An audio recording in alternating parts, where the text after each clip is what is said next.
Howdy folks, we're at S&G Cycles today testing on some heads that we've got in. I think they're MV8 heads. They're set up supposedly for a 660 lift cam. We've got a 650 lift cam that's going to supposedly be put in this machine. We're making sure that this 650 lift cam will work. So what we've got to do to start with, we want to make sure that they're right on their numbers, because we don't want to destroy what we got. First thing you're going to do is find out from the bottom of your collar to the top of your seal how much distance you got at that point. So your travel, say we're talking about a 650 lift cam in here, how much travel has this thing got? So we have about 750 thousandths travel, and that travel will be plenty enough for that 650 lift cam. That's good.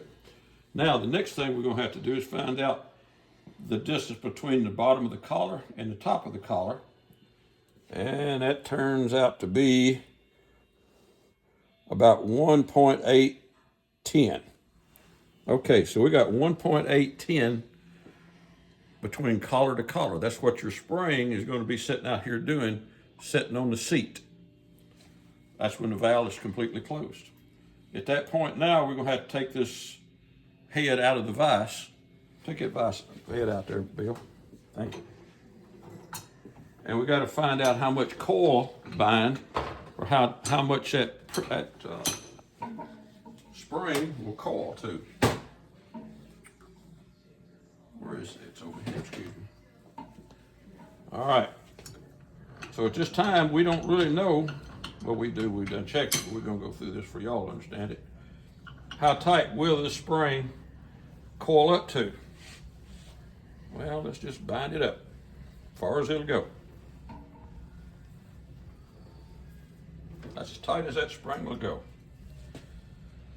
So let's see. It has, all right,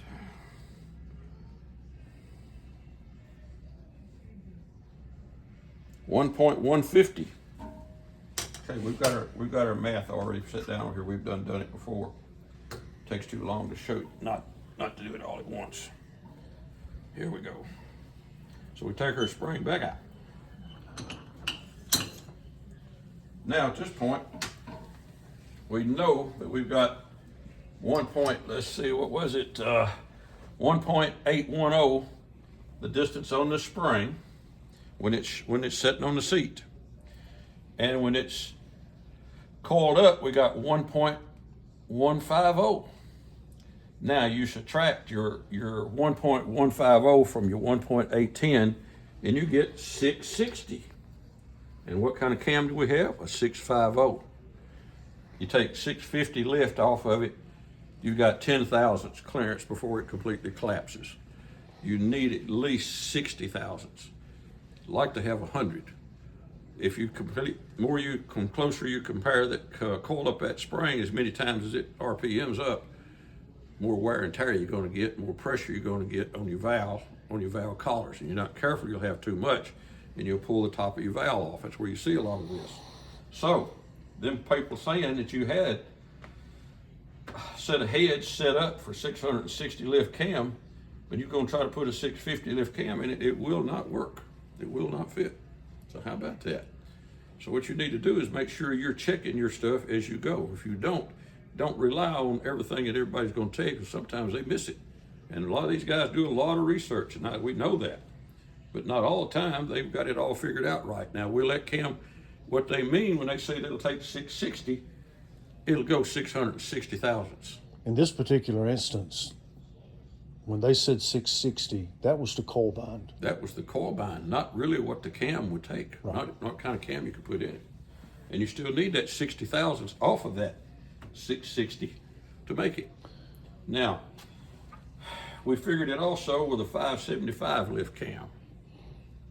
The 575 lift cam, let's see if I got it wrote down here somewhere.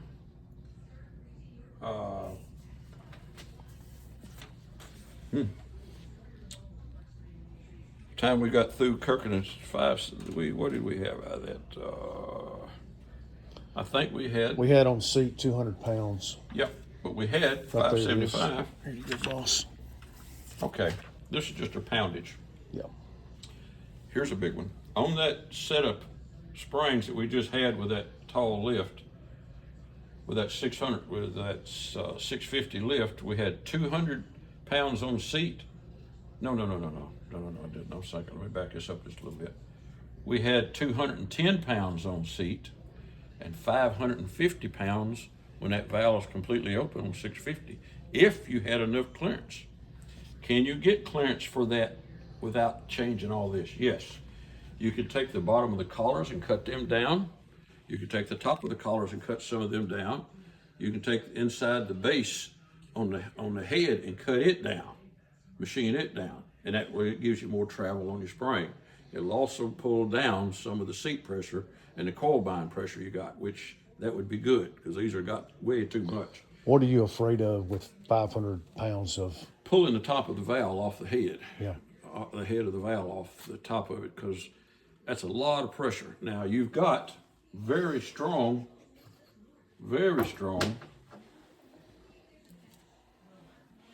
collars. These are stout compared to a stock beehive. Big difference. Will this handle that? For a time it will. If you took the beehive and put that kind of pressure with it, it would pull it in half. It would just mushroom it out. But that's not the point here. What we're trying to do is set up a performance head, and these are MVA heads, which is a very large performance head.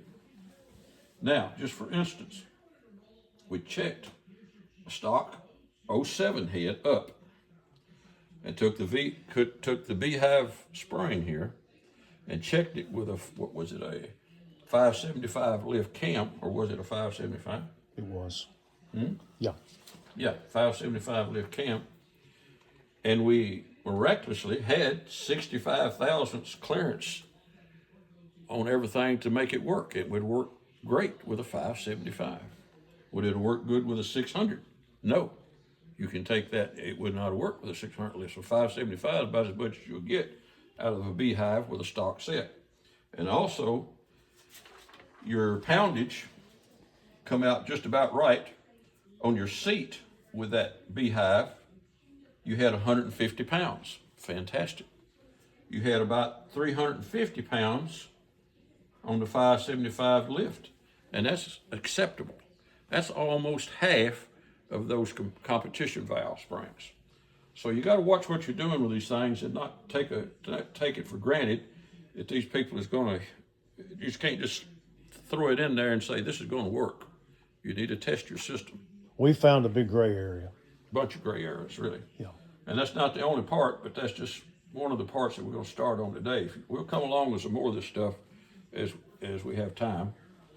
But check your stuff. Make sure it works. Don't just take it for granted it's going to fit and do right, because we've run into so many people and dropping valves on these heads, tearing up some, $2,000 heads, stuff like that, and it's not a good idea. All right, folks, got any questions? You might know how to get a hold of us. Give us a call at S&G Cycles, Columbia, Tennessee. Thank y'all. Thank you, boss.